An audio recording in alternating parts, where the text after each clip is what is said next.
I've been trying to catch up on the holiday movies from this season, but there's no way I'm going to watch them all. No, There's there's no time. But that just means you have Christmas movies to watch for the entire year true. till all the new ones come out again next year. Yeah, until Christmas in July when they Right. release. How many new ones did they release this year? Like 4 or 5 new ones for Christmas in July? It seems like a lot. Yeah. So many. There was one that they released. Was it this July that I absolutely loved? I can't remember what it was called. It was that one where she like wakes up in a different life and her mom is still alive. Oh, yes. What is it called? I forgot. The 5 more minutes or No, it's like, gosh, that's going to drive me nuts. It was so, so good. It's one of my favorite ones they've ever done. Yeah, and it was a lead who's not in a ton of Hallmark movies. Yeah. But yeah, it was very good. Yeah, because like originally, like in the beginning of the movie, she's married and she's having financial struggles and she's frustrated. And then she wakes up in this different life and she's not with him anymore, but she's super rich and successful and her mom's still alive. Man, what is it called? A cat? he wants in.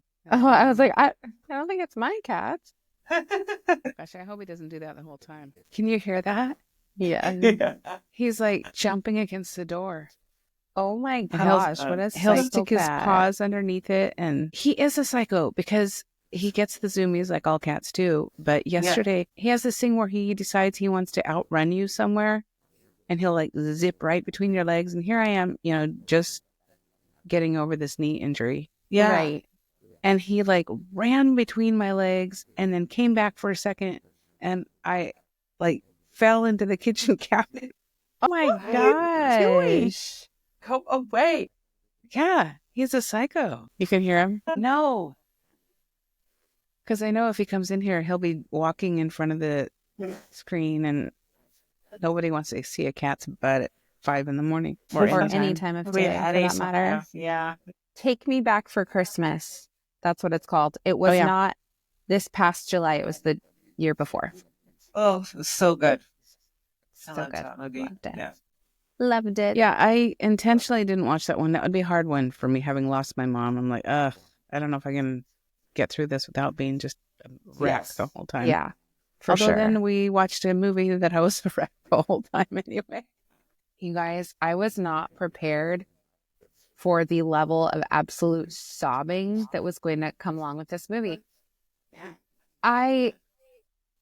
Like, a lot of movies make me cry, especially right now, because pregnancy hormones are very real. But I sobbed uncontrollably during this week's movie. It was ridiculous. I was glad no one was watching it with me to see. Oh, yeah. Yeah, because your dad was working, but he would come out in the living room once in a while and he'd walk by. And the first thing he says is this one of your movies for this week? And I said, yeah. And he's like, well, this isn't a Hallmark movie. I said, yeah, it is. Really? Wow, this seems really serious. And then he'd wander back in, and then he'd come back out, and it would be, which we'll dive into, but a particularly emotional part. And he's like, this is a sad movie. Like, yeah, it is. And then he'd stand there and watch a while, and then he disappeared, a really emotional part. He disappeared and didn't come back out until he heard the credits rolling. He was like, is it over now? I'm not watching that. So Yeah, this movie isn't just a Hallmark movie. It's a Hallmark Hall of Fame movie. Which, I mean, yes. it's going to be good if it's a Hallmark Hall of Famer. Oh, yes, absolutely. Do they still do those? Because it used to be that the Hallmark Hall of Fames would air like at nighttime. I don't think so. No. Yeah, I don't it would know. be a different network, like ABC or something, right? Yeah. Yeah. I don't know if Hallmark had a channel while they were doing Hall of Fame or not. They may not have actually had their own network, and then they switched over. Because I was doing research for this movie that we're going to start talking about here soon, and they were celebrating, when they had filmed this movie, they were celebrating like their 60th anniversary of Hall of Fame movies. So they had been doing it for a very long time. A really, really long time. So, but And then they got their own network and it just blew up. yeah. So, All right. Well, shall we get started chatting about this film? Yeah, let's do it. Okay. Alrighty. Welcome to Love on the Pod, a podcast about the cheesy romantic TV movies we adore. I'm Jessica. I'm Danny. And I'm Sherry, and this is episode 36. And Really? I know.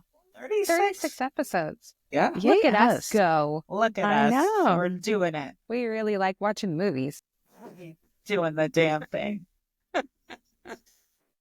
What is that? Was that Becca? She said that on The Bachelorette all the time.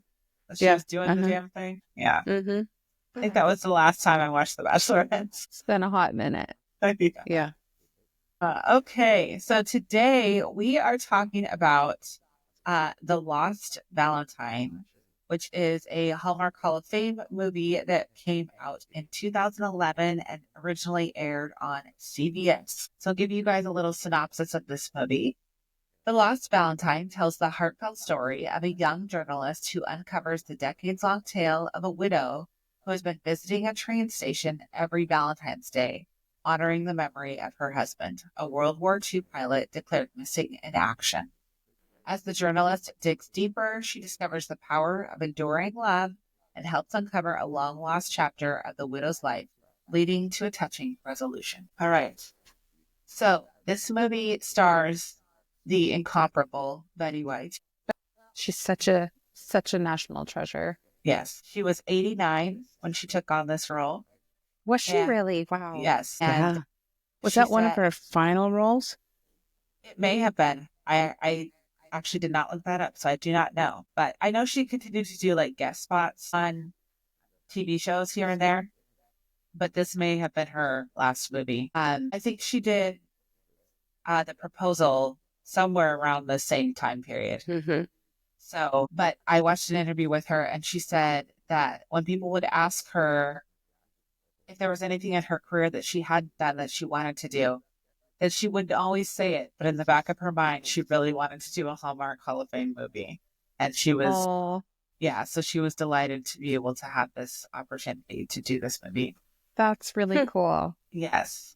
And the co-stars in this movie are Jennifer Love Hewitt and Sean Ferris, along with a host of other cast members, but those are the three main characters in this film.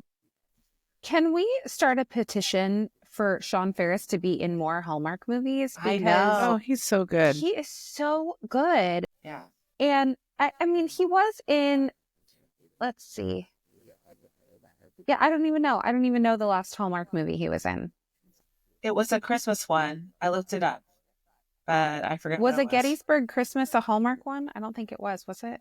No, it was a different one. And maybe it wasn't a Hallmark movie that I'm thinking of. Maybe it was GAC or Lifetime. Yeah, I need him in more movies. He's so good. I read somewhere that he is the perfect mix between Tom Cruise and Christian Bale. And I was like, oh my gosh, that's so accurate. Interesting. Yes. Yeah, he's just so good. I would like to see him more often in Hallmark movies. Well, and I think he did really well breaking out of Pretty Little Liars because that's definitely a totally different role. And sometimes it's hard to get past that as a viewer when you see someone in a different departure from what they played before. Right. So, he's done a good job. I think he's a really good actor. Yeah, and did you know that he's in Pearl Harbor? He plays Danny's gunner. Yes, you are right. He is. Yep. Oh man, it's been so many years since I've seen that. Another one that'll really make you cry, but so good. So good, but also so strange. But so good, Very but strange. so strange. Very strange. That's so good. It's one of my favorites. I love that movie. I love a real rip your heart out. Now, she would have had better luck if she had just been going to the train station every Valentine's Day. Just But, waiting. you know, Oh, we can't all learn from Betty White. What is That's happening? terrible. What is that? Okay, It stopped. it's done. I don't know. What's connection How you thing, doing I think. over there today, Mom? okay. It's a rough one.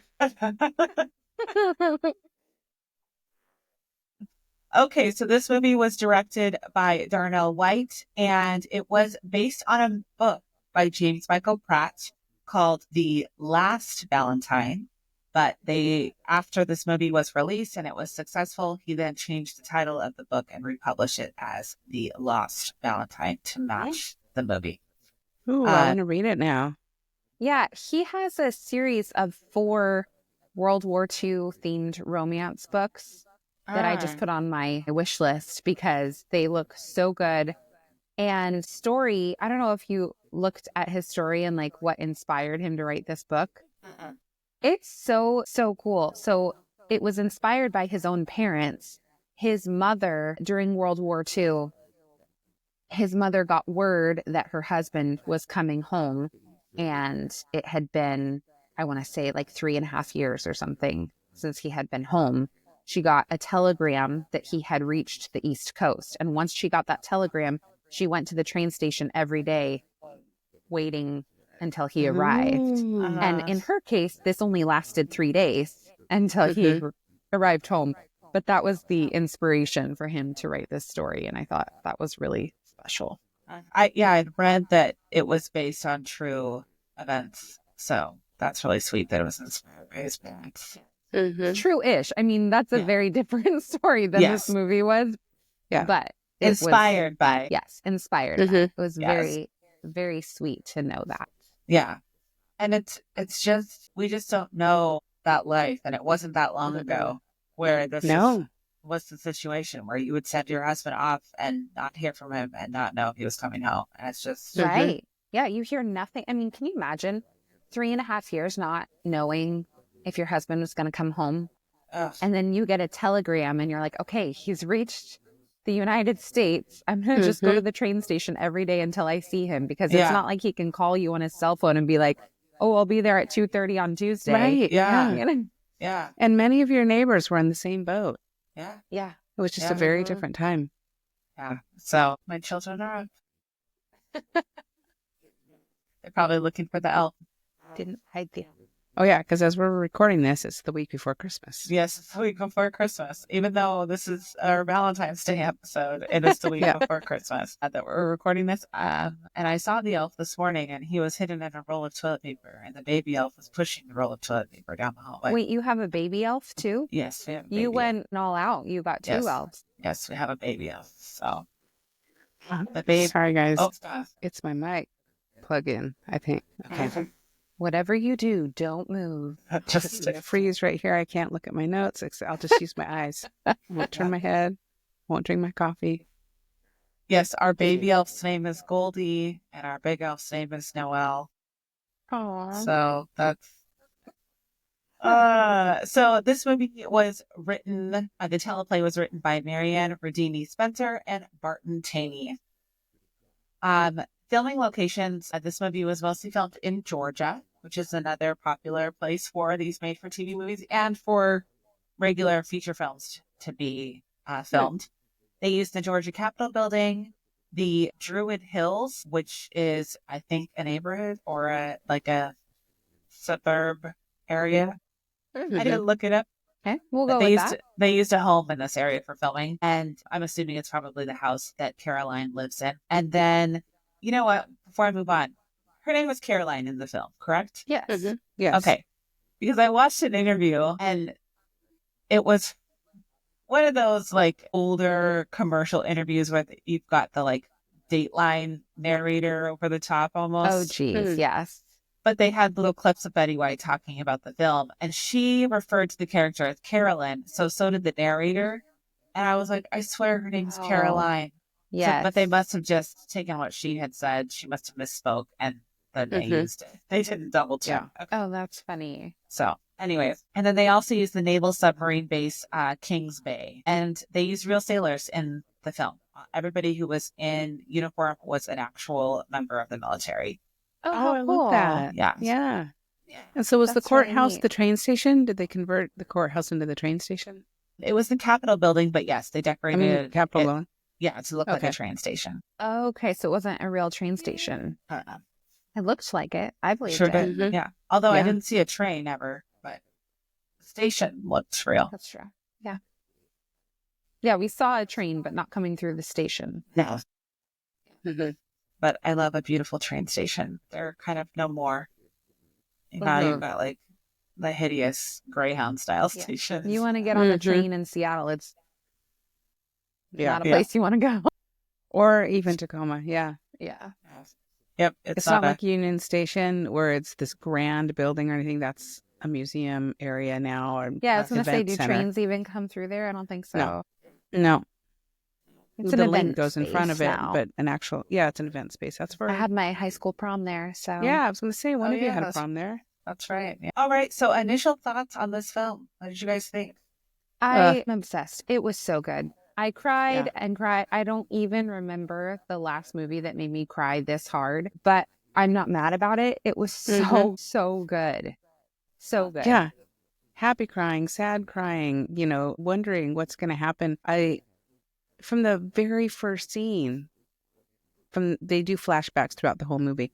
From the very first scene when he's getting deployed in World War II, I'm tearing up then. And then, throughout the movie, I'm tearing up again. And it's just so good, so well done, so well acted. And we'll dive more into this, but from the costumes to the backgrounds to the background players and it's just the music, everything so good. Yep. Yeah, I From agree. the moment she entered the train station in the beginning of the movie and they show the framed picture that has her and her husband in the background and they slowly start zooming in and I immediately was like, oh no. Yeah. No, this is going to be a sad movie. This is one of those. Jessica, what are you doing to us? And then we have to talk about it. Yeah. Yeah. Relive every moment. Yeah. Yes. I had heard of this movie and heard that it was great. And I hadn't watched it until a couple of years ago. And I only watched it once. And because this movie wrecks you. It's, I wouldn't say it's a hard watch, but you have to be prepared to cry. Bring your tissues. Yeah. Oh, yeah. It's an emotional watch for sure. The amount of mascara that was on my white bed sheets. Yeah. It was, yeah. It wrecked me, that's for sure. Yeah. And then I watched it again this week to prepare for this episode. And I knew what was going to happen. And I still cried. So, all over again. And that's a testament to the really good acting. I think you're watching above the screen, so maybe I won't cry as much, and it doesn't work because look up. Yeah, look up. No, yeah, doesn't work. This is one I was glad I did not watch with my girls. I was like, they would have been looking at me like, what is wrong with you? Are you okay? I don't know that they're old enough to like have that much emotion with this movie. I don't know. Maybe Abby. Maybe. Yeah. She reads all the time, and she was just telling me the other day how her book made her cry. So maybe Abby, but Finley would have been like, "What's wrong with you, Mom? Should we change the channel? Are you okay? Is this appropriate?" Yes, gosh. Okay, so shall we get into the recap of this film? Yes, let's. Please. All right, so we open with Caroline saying goodbye to her husband as he boards a train to serve in World War II. And like you said, this movie flashes between the past and the present quite frequently, but in a really well done way. It's not confusing. You can clearly see what's going on, and they don't need to label it 1940 something and present day, and you just you can follow along, which is great. It's very clear. Yes.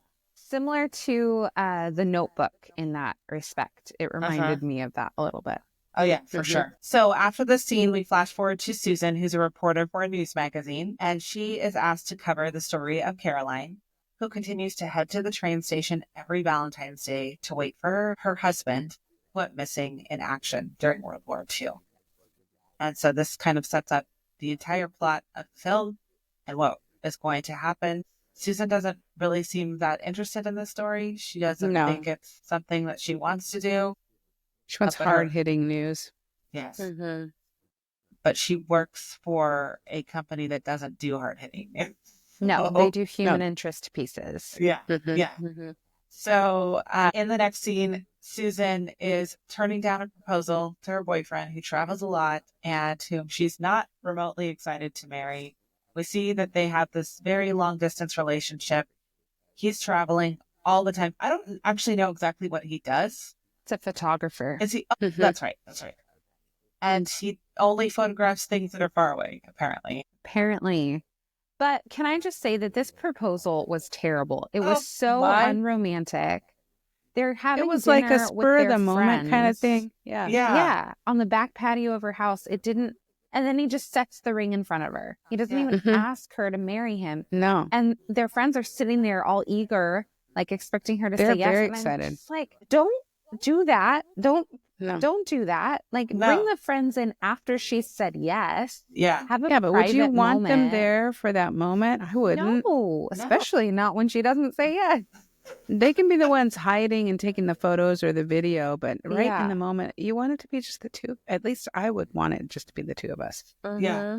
Yep. Absolutely. And then as the friends are seeing, she's going to say no. Then it's like this very awkward situation. Yeah, they're like, do we leave? What do we do? And then They're he's on like, the back patio. yeah, my jacket's if they in the were- other room. Like, I can't go get it. Forget your jacket. It's fine.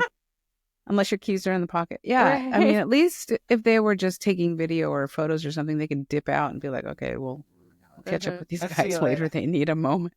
Yeah. Yep. And Susan, Jennifer Love Hewitt's character, says to him, you didn't even ask me. So why do you want an answer to a question you didn't ask? Right. He just set a Huh. ring in front of her. Yeah. So, yeah, they part ways. Okay. So Susan is now pursuing an interview with Caroline, but both Caroline and her grandson Lucas are pretty reluctant to move forward with this. Caroline doesn't seem interested in any kind of attention. She also kind of thinks that the story is not interesting to the public, and she really doesn't want to do it. So Susan does not give up, though. She continues to pursue the story, and she visits Caroline while she's spending time with vets, reading them the news, which is so cute. Yeah. Talking They're all about- gathered around her like it's story time. yes. Yeah, she's reading the sports section of the paper and talking about, I don't even remember what team. The Yankees? Was it the Yankees that she was talking about? Maybe. But she's throwing in all of her own commentary. She does not. Yeah. And Well, and Susan doesn't want to do the story because she likens it to the Hachi story of the dog that continues to go to the train station. But it's interesting because she says, like, oh, you mean like the dog, the story of the dog? And she's talking about the Hachi story and how, like, talking about Like it in it's a way like lame. it's a lame story. And I'm like, Oh, excuse that's me. another one Have that you seen that gutted movie? me. yeah. Yeah. That story is so inspiring. It made me cry. It not as much as this movie, but it definitely made me cry. It was one of those where we were watching it as a family and I had to like go in the kitchen and make myself a coffee so I could turn away for a minute because I was going to lose it. Yeah. It's such a good story. So when she said that, I was like, I don't like you, Susan. Yeah. I don't like you. Susan.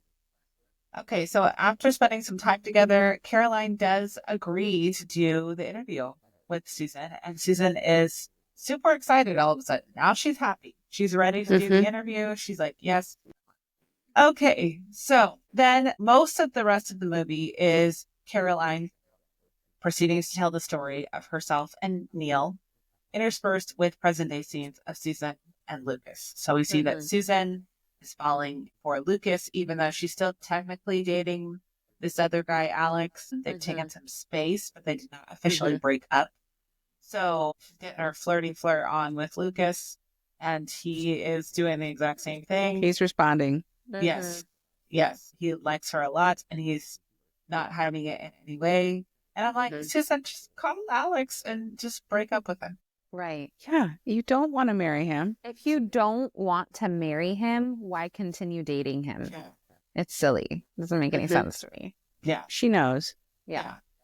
So she keeps calling Alex and trying to get a hold of him for weeks, apparently, and he never calls her back. I'm like, yeah, this is not a relationship you want. No. No. He's prioritized his work. Yes. He's going to be gone for 9 months.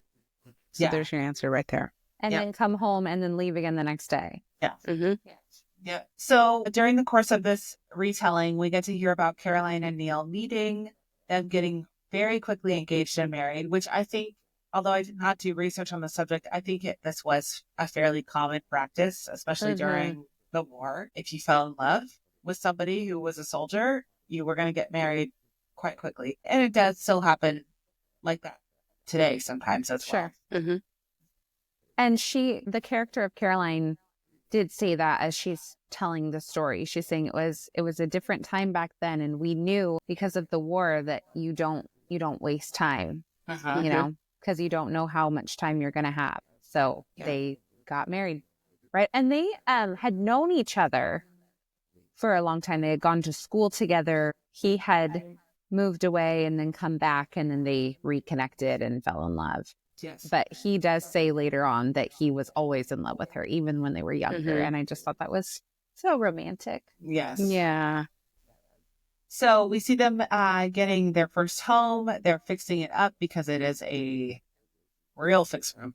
It needs some help. But it was $100 down and $50 a month. So you better bet I would be taking that offer. Absolutely. Yes, please. And then during this whole time, he is in the military, but he had assured her when they first got together that he likely was not going to have to actually go overseas. But as they're listening to what's happening in the war effort on the radio and they're getting updates, he says one night that he thinks that he needs to join the war effort in person. And before he's deployed, we find out that she's going to have a baby. They're going to have their first child together. And then he's getting deployed on Valentine's Day. Yeah.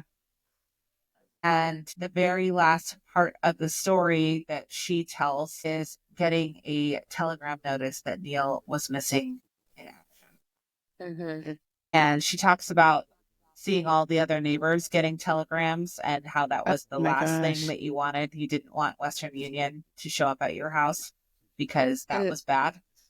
That was so well done, too. When you see the telegram, the Western Union employee walking up with those tall boots that are laced up, and they zoom in on the boots and you hear the footsteps on the sidewalk. I lost it. I'm like, I did too. Someone's getting bad news. And you wonder if it's going to be Caroline. Initially, it goes off to a neighbor who gets the worst possible news. And so well done. And I did look up something about the stars in the window. And that was actually a real thing. It said that during World War II, families in the United States would often prominently display a service flag with blue stars in their front windows to signify that they had family member or members serving in the military. And if that service member died in action, the blue star would then be replaced with a gold star representing the sacrifice made by the family. Oh, wow. And so when you saw in the movie all those blue stars in the windows, that was really something that they did. Oh, that's really, really neat. Yeah. Yeah, and I think they, like you said, they did a beautiful job with this. And when they show the Western Union employee coming up to the house, you see him on the bike, you see her making eye contact with him, seeing him, and he rides his bike past the entrance to her gate. So you think, oh, he's not stopping. And then he does. And it's just like, God. And she's got the baby on the porch. And oh my gosh. And when she kept saying missing is not dead, I was like, my God. I was just bawling. Totally bawling. I could cry right now. I can't. And this actress, I did not write down her name. Megan. I was going to say, she was great. Yes. It is. Megan Fahy. Megan Fahy. Fahy? It's Fahy. I'm not sure how to pronounce that. Probably. Fahy.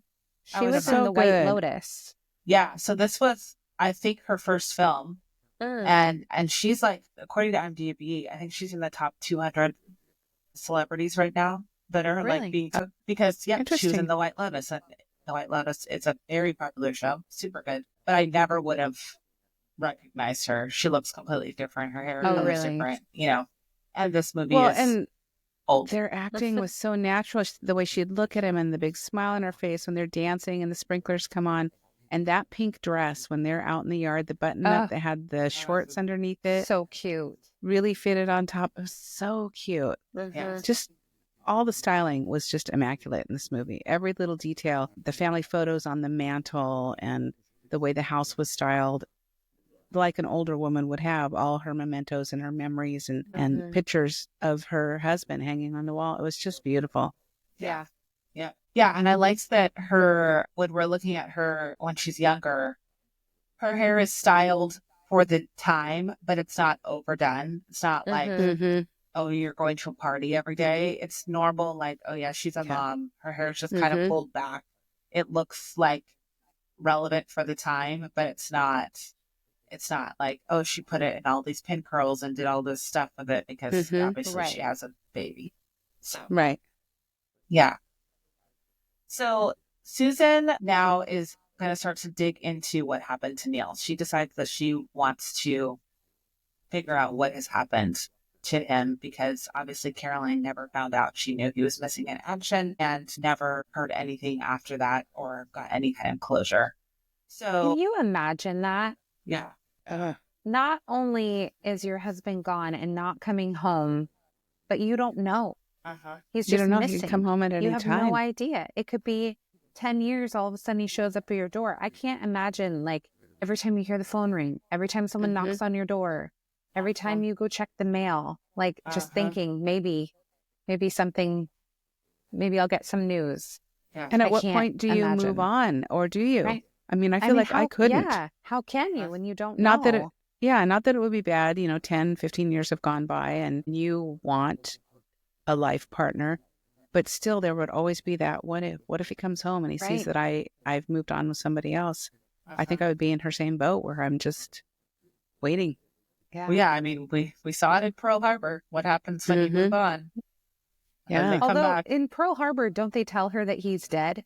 Yes. It wasn't like he's missing. They just tell her that he's dead. Yeah, they do Because tell there him was that a he's dead. mix-up at the War Office or something. Yes. And he wasn't. Oh, He that'd was be not dead. awful. Yeah. So, okay. So Susan is digging into the story and she finds someone that he went down with in the jungle in the Philippines. And his name was Jeff Billings. And he was no longer alive, but she could visit his family. And because they had a letter that he had written to his wife during the war. And they find out, or Susan finds out that Neil had saved Jeff, but that family never knew what became of Neil after that. Neil prioritized Jeff's life over his own, let him go be rescued, and Neil stayed with the native people who had rescued him. So Jeff had written, like I said, this letter home to his wife, and his family let Susan take it, which I was like, okay, you're going to let this random woman just take this family memento? Photocopy it. Although I loved this part, how she brings the Bible out and the letter is inside of the Bible. And she says that her mother kept the letter, or his mother, right? Kept the letter in the Bible to remind her that everything is kept in God's hands. And I just thought that was so beautiful. I loved that part. Yeah.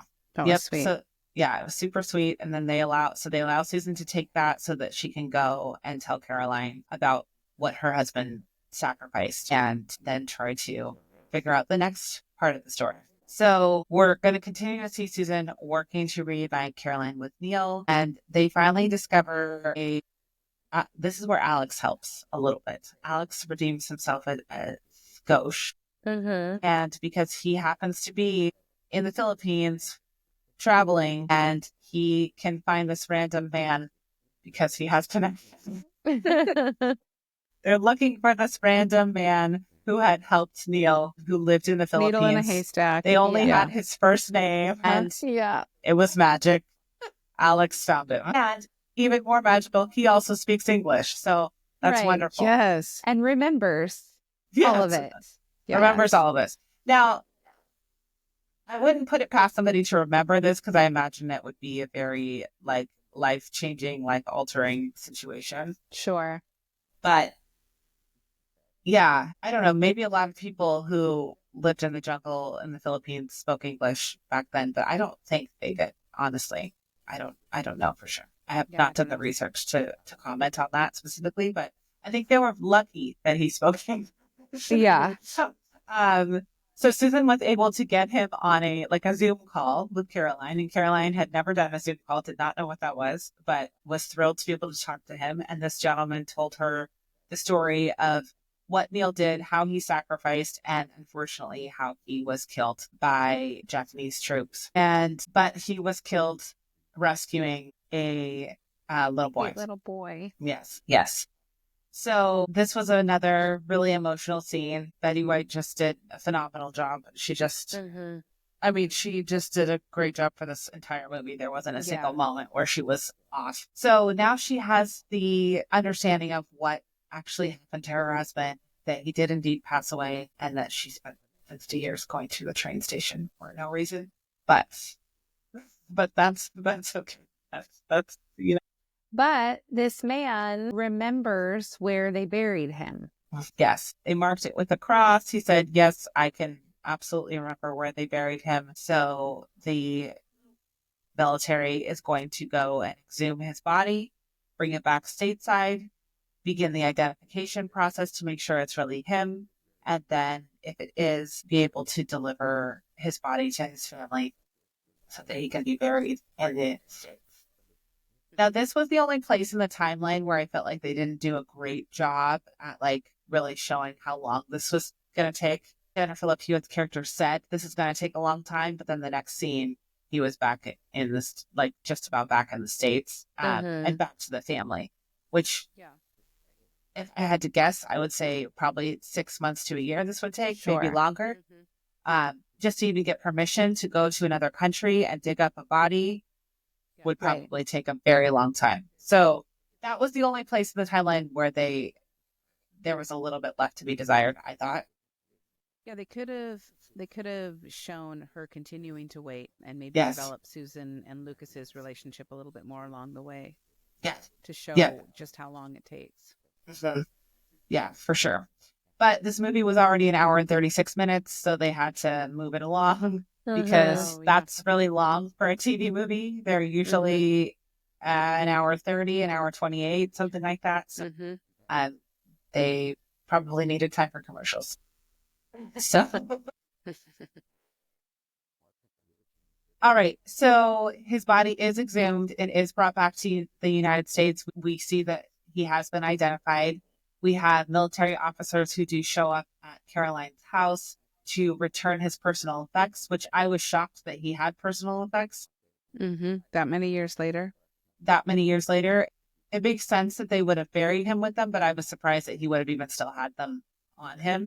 Because when we see him in the clips in the Philippines, he's wearing like a wife beater and a pair of pants, like, and that's it. He's not wearing anything, his uniform or anything. So a little suspension of disbelief needs to happen there. But she was able to get his leather wallet and see the Valentine she had sent with him when he was deployed, and a picture of him or her and her son. And that was just very sweet. Yeah, I loved that full circle moment. And flashing back to when she had the baby, it was such a sign of the times because she's sitting in the car holding the baby on the way home from the hospital. And I got a kick out of that because my mom used to tell the story of when she brought me home from the hospital and I was in a cardboard box in the back seat. Oh my word. No seatbelt or anything. I was tiny. I was 5 pounds. Just and set now the baby they in a won't box. even let you leave the hospital without coming out to do a car seat check. Oh. Yeah. Wow. Yep. And then I slept in a drawer, she said, because I was so tiny. I was too tiny for the crib for the first few weeks. Can you imagine? She's crying. Just close the drawer. Oh my God. How things change. So another funny part or sweet part I wanted to mention in the movie is when Caroline and Neil's relationship is developing and he's finally summoned the courage to tell her that he loves her. And she pauses for a long time. And I'm like, she's not going to say it back. She's not going to say it back. And then she just looks at him and smiles and says, I sure do wish you'd kiss me. And it was so sweet. Because that's pretty forward for back then. Yes. You know, the guy usually took charge of those things. Yes. Yeah, it was really sweet.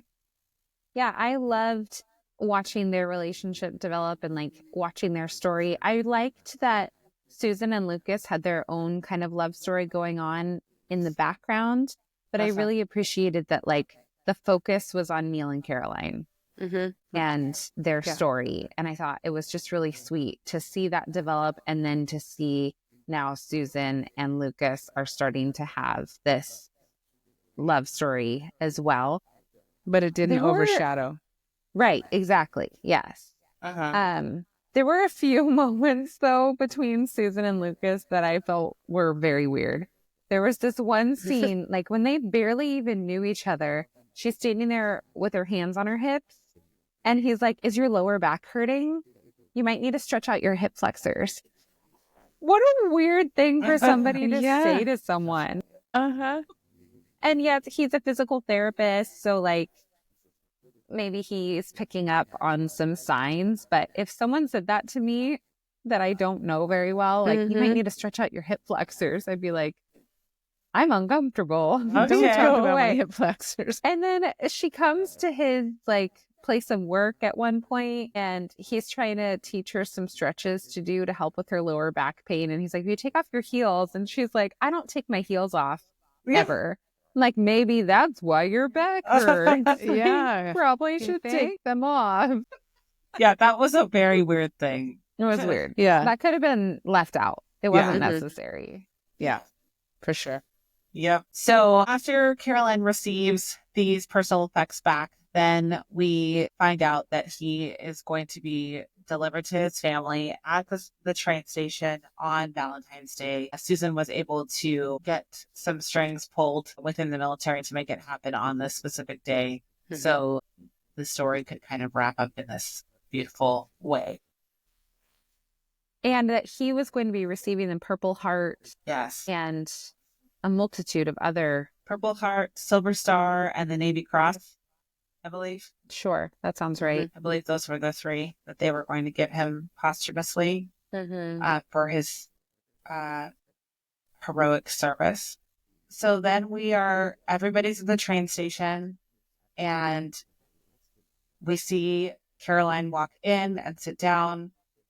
One of the gentlemen who works at the train station, we had seen him in the very beginning when we first see Caroline in the train station, and he comes over to talk to her, and she says, "My husband's coming home today." And I like, even right now, I'm like, oh my gosh. I know, me too. So, and he, the way that he was so great, the way that he looks at her and he's like, "I know, I heard." And it's just so sweet. And so like, cause you can tell that he's been checking on her every single time she comes. Yeah. Every year. They've gotten to know each other. Yeah. Yeah. And so it's just super sweet.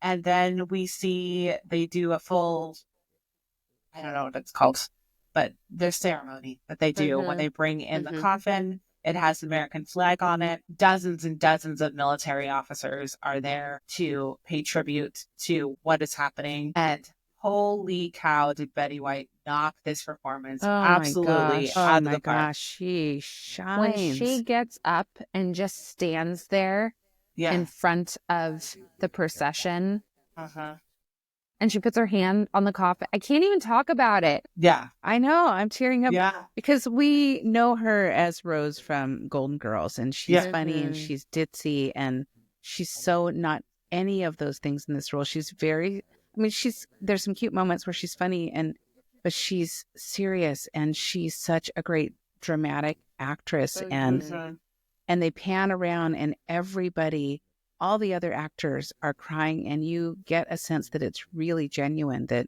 she is putting on such an amazing performance that they can't help but be really deeply touched by it. Even the military people, and Jess, you mentioned that these were real military service men and women. They're all tearing up, and then they pan over to Jennifer Love Hewitt, and she's crying, and then they pan over to, I forgot his real name, but Lucas, and he's crying. Yeah. And then, of course, I am just a blubbering idiot at this point because absolutely inconsolable. Yeah. Oh yeah, and they're zooming in on Betty White's face, and it's just the emotion that you can feel from her. I don't know what she drew from to deliver that performance, but it was just absolutely amazing. Yeah. Yeah, she didn't, in the interview that I saw with her, she didn't talk specifically about what she drew from, but she did bring up her husband, Alan Ludden. And I would imagine that's probably where a lot of it came from, because they were together a long time. Was the love of her life. And when he died, she never dated, never was interested in anybody else. And he died in like 40 years before she did.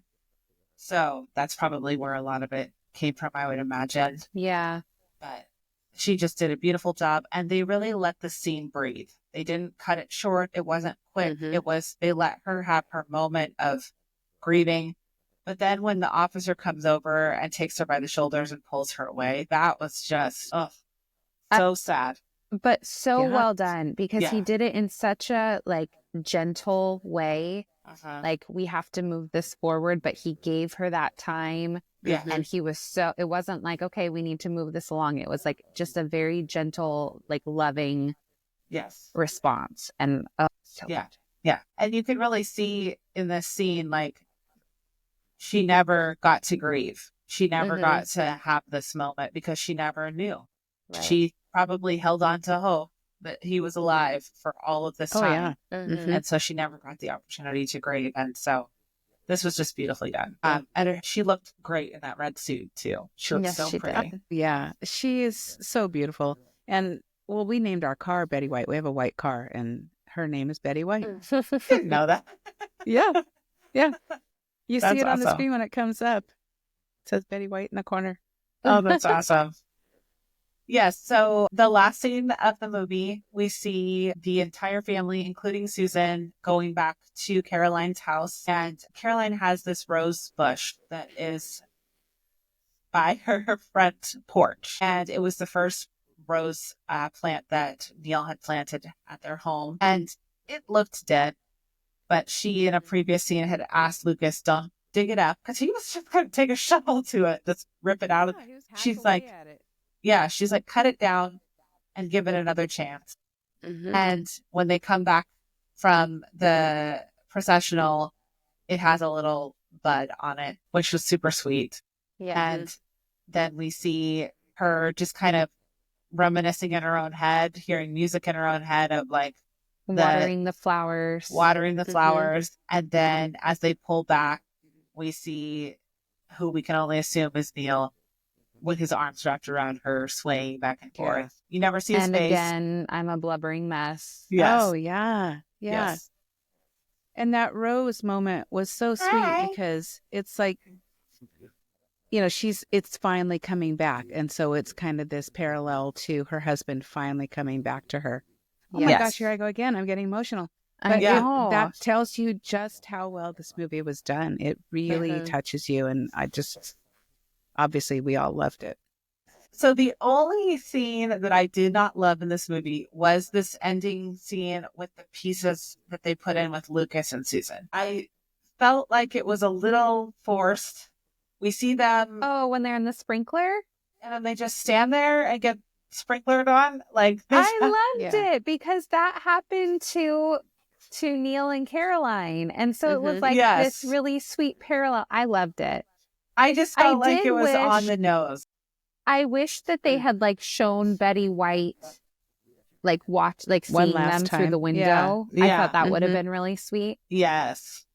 But I liked it. I thought it was sweet. I liked it too. I didn't mind it.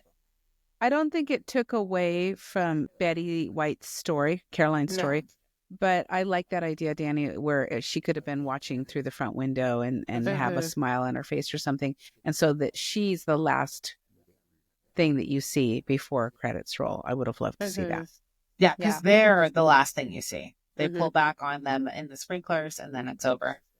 Right? They really could have used that scene where she's watering the roses and Neil is behind her. You know, they're kind of swaying to the music. That could have been a really cool closing scene. Yes. Yeah. I thought. Yeah. Yeah. Yep. And then that is the end of the movie. Yeah. And just a beautifully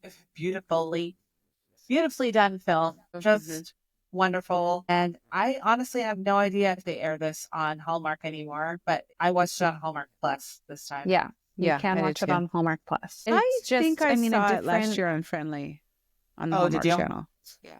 It's just a different caliber. It was so good. And you know, I don't necessarily get super emotional about a lot of movies. Like when everybody was watching The Notebook and crying their eyes out, The Notebook has never made me cry.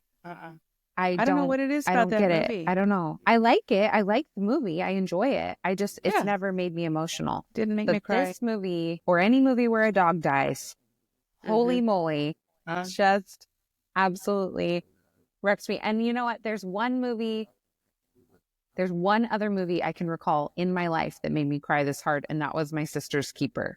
And Jessica and I watched that in the movie theater, and then we're sitting there, and I'm like, I am falling in a movie theater. This is wonderful. No, Steel Magnolias does it for me at the cemetery when Sally Field is falling apart. Yeah. I told you guys. Punch Weezer. Yeah, when Ava came to visit, that she turned that on, and she had no idea what it was about. And how could she have not seen that? That's like one of Mom's favorite movies. Yeah, it's a great movie. I'm like, oh, you didn't know this is sad? You know, it's funny because I don't own a copy of that, and I should. I've got all the classics like Fried Green Tomatoes, and that's another good one too. Yeah, Pay It Forward makes me bawl because I don't remember the tragedy that happens in the film. It comes out of nowhere. That's Haley Joel Osment. My girl. My girl. Oh yeah. Oh yeah. Thomas and have you guys seen 7 Pounds? No. With Will Smith and is it Eva Mendes that's in that one? I can't remember. I don't know. My gosh. Watch it. It's so good. I admittedly am not a big fan of Will Smith, but this movie, so good. I have to watch it. So good. I don't remember crying with A Walk to Remember, but my hairdresser had it on in the salon, and it was like everything in my body. Yeah. No, you got to put on something lighthearted in the salon. You don't want to be just racked with grief while you're getting your hair. Yeah, it was something. I think she had like TBS or something on because that was on, and then as soon as it was over, I Know What You Did Last Summer started. Oh, hey, Jennifer Love Hewitt. There you go. Okay, so I'm going to give you guys just a couple behind-the-scenes details. Actually, we already talked about this part, so this is not a behind-the-scenes detail anymore because we already talked about it. That the film was based on true events, inspired by true events. Inspired by. But to go back to that second to last scene where Caroline's husband's coffin is brought to the train station, Betty White's emotional performance reportedly reduced the entire cast and crew to tears. Jennifer Love Hewitt's own tears are not acting, but a reaction to White's performance. And when they finished the scene, the entire crew gave White a standing ovation. Wow. Yeah, and I didn't know that, but okay, let's start over. I didn't know that specifically, but you can feel it as you watch it, that this is genuine. They didn't all have to go to a place and try to think of something sad. It was sad. It was. She really was able to tap into those emotions and make it so everyone on set felt it. Yes. Yeah. And this movie, it was the most highly rated film in 4 years when it debuted in 2011 for Hallmark. It was the most highly rated film for Hallmark in 4 years. And it actually won a Faith and Freedom Award for inspiring American values and ideals at the 20th Annual Movie Guide Awards in February of 2012. That's so cool. I thought that was really cool. I also would love to chat with James Michael Pratt, the author of the book. If we could get him on the podcast, I think that would be really cool. He, I mentioned that he wrote 4 books in this series of World War II themed romances, but I found it really interesting that one of the books he wrote is called The Lighthouse Keeper, which I think I've heard of before. It seemed familiar, but a character in that book, his name is Joe Landry. And that character was based on a friend of his father's who he went to war with, and Joe Landry did not make it home. And so I found that really interesting. But he has 2 different podcasts. He has Straight from the Heart, which is life lessons, stories, current events, readings from his novels.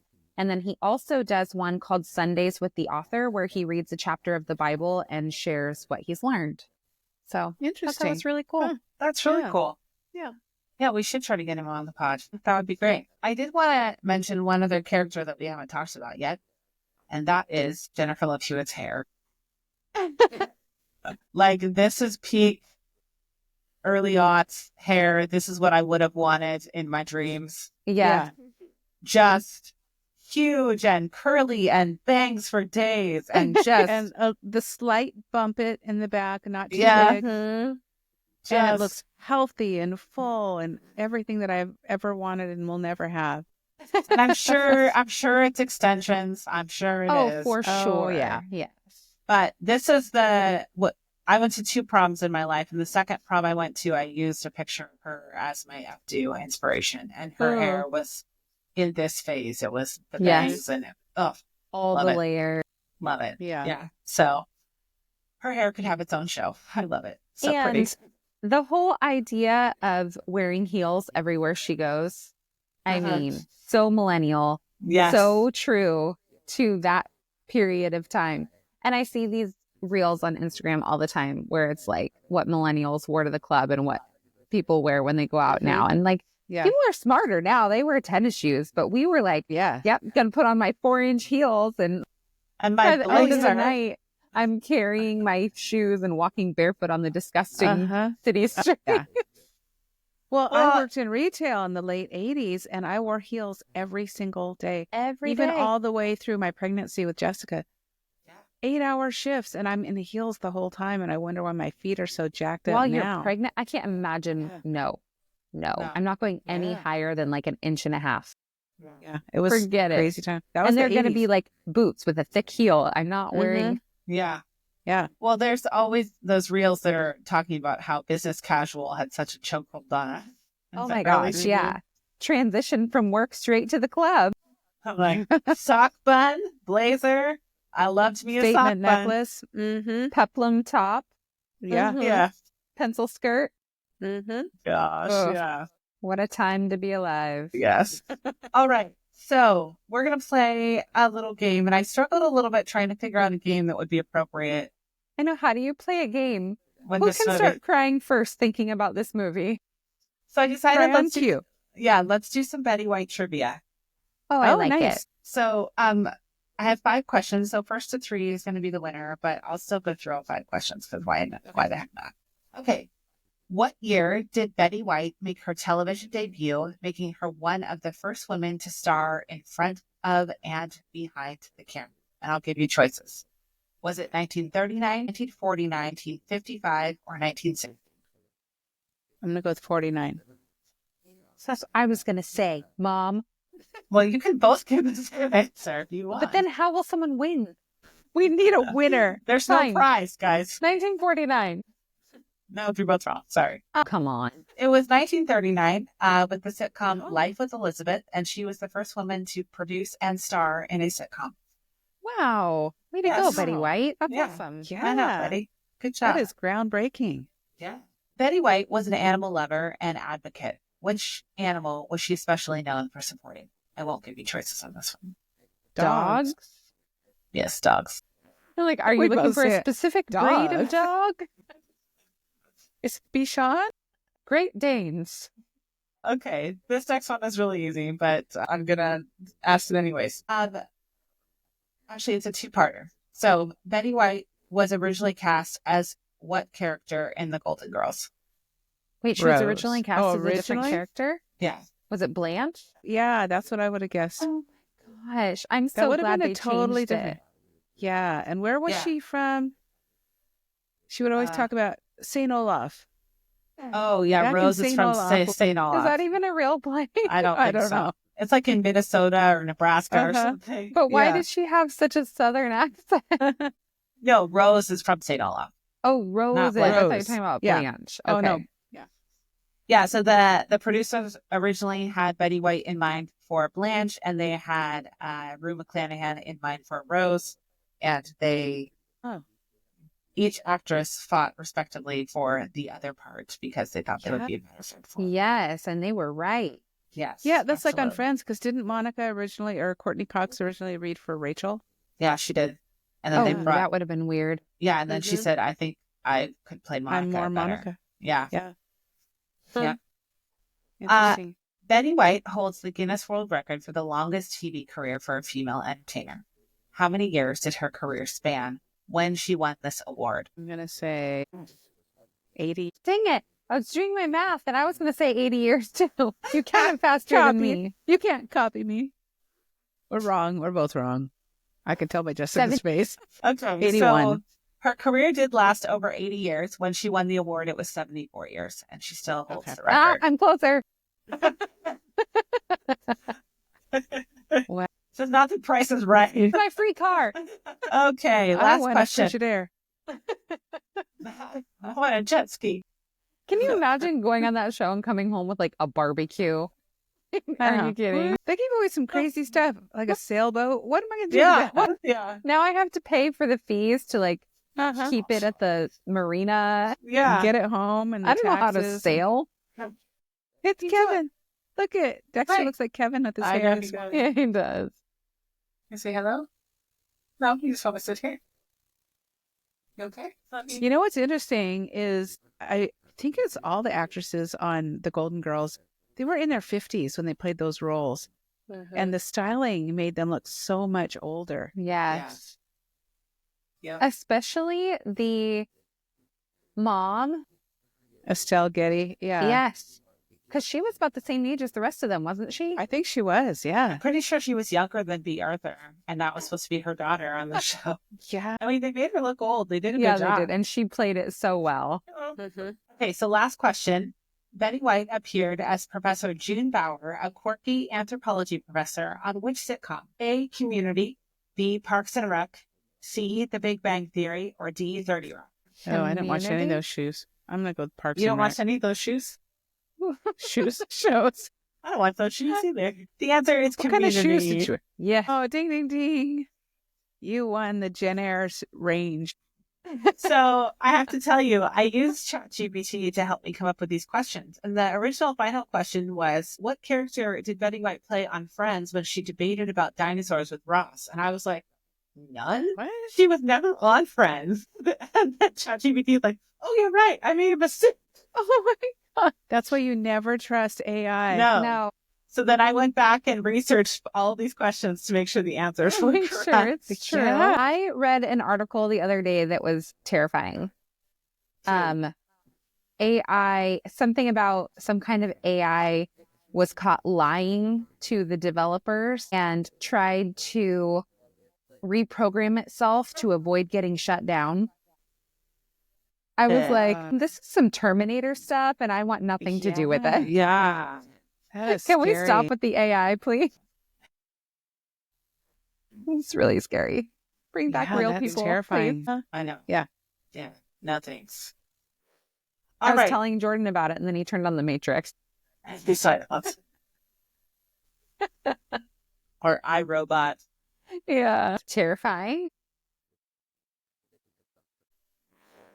All right, so now it's time to rate this movie, and I thought that we could use roses because Oh, yeah. roses were an important theme throughout the film. So who would like to go first? So, well, I think you can tell what we all thought about this movie just from what we've said throughout, but I absolutely love this film. It was different from any Hallmark movie that I've ever seen. It was somewhat predictable, and yet it wasn't. I didn't already figure out how it was going to play out in the end. I figured, she would have closure of some kind, but I had no idea how his military career would pan out. And so that was a surprise. I wasn't prepared for how much I was going to cry. I had seen this a couple years ago. And so, like you said, Jess, the second run through, it wasn't any different. I cried the whole time too.